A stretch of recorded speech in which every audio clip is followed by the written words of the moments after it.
Hello and welcome to Life Rewired. And my name's Corey Whitaker. Today, I would like to talk about creating a vision for how you want to look, how you want to be, how you want to feel when you get older. I had a conversation with a client a couple of weeks ago, and he was concerned that he was going to fall off the wagon. He was looking at his goal as the peak. And once he hit the peak, he's got nothing else to really look forward to. So after some questioning, some discussion with him, I asked him the question, so what do you want to look like when you're 70? And I think he's like 47, 48 right now.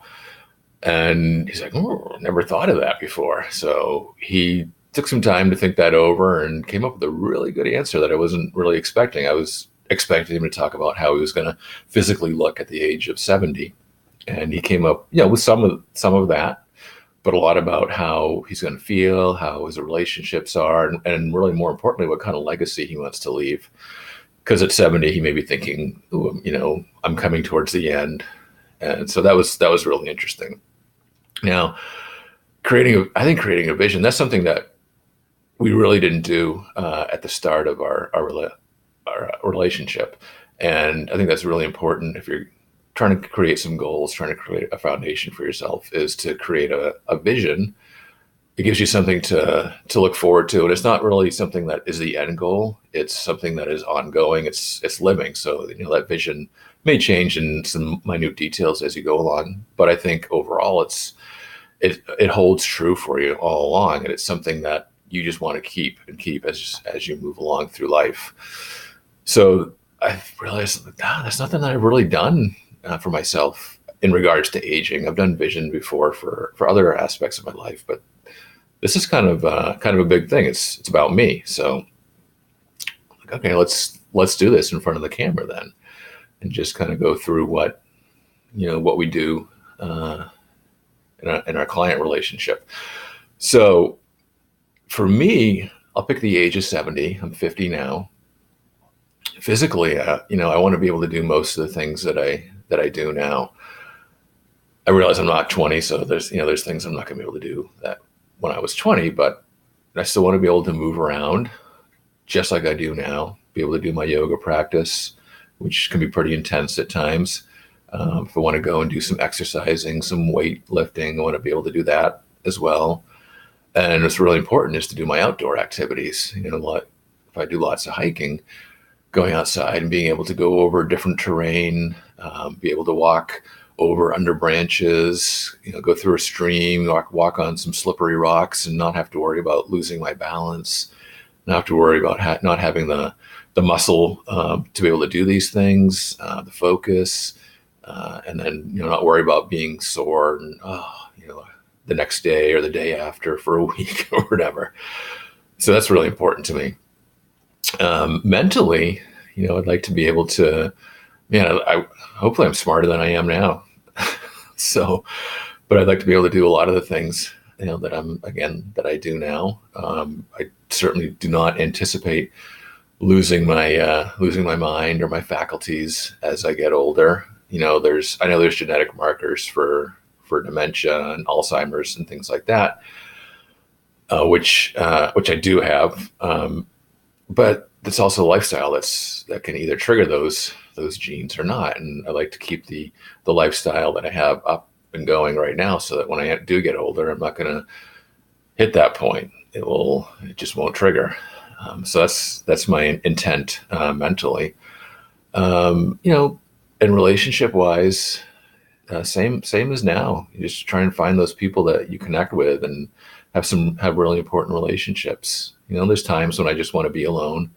There's times when I want to go out and be with a group of people. But mostly it's hang out one-on-one or 2-on-1 with some really good friends. And no matter what it is, it could be at a coffee shop, could maybe going fishing, doing some yoga together.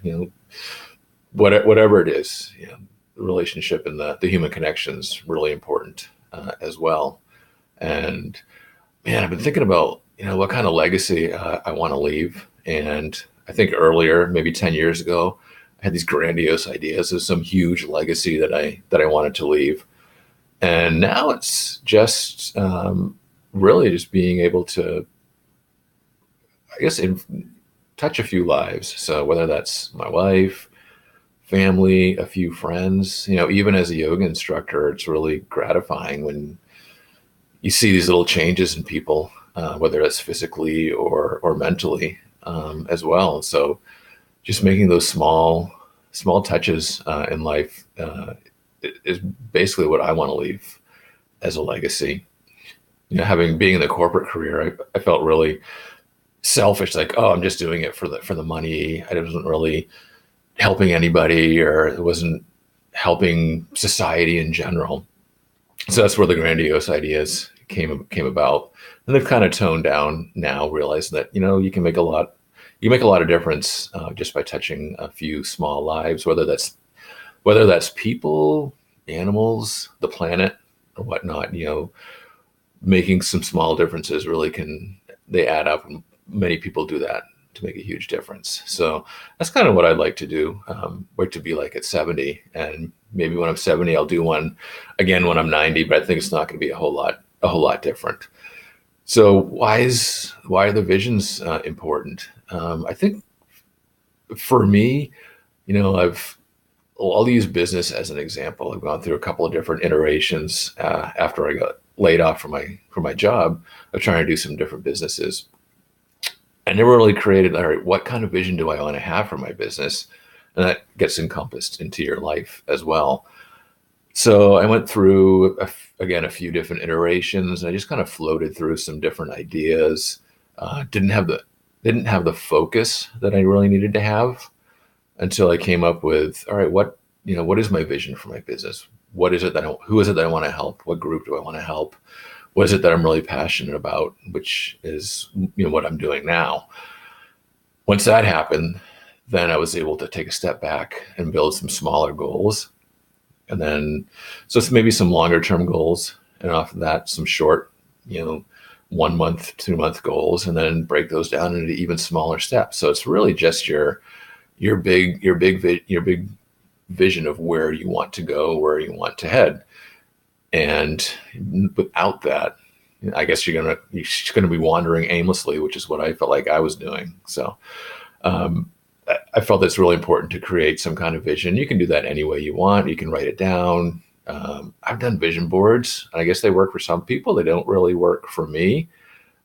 The only thing I suggest on that is, if you're going to do a vision board, just really keep it to what you want to do. People do vision boards for, I want to have this mansion. I want to have a Learjet. I want to own an island and things like that. And that's just way too overwhelming. Create a vision board maybe for how you want to look when you get older. Cut out some magazine things of people that are older, that are on the beach, or, running, or whatever it is that you want to do when you get older. You can do it you can record it yourself, however you want to do it.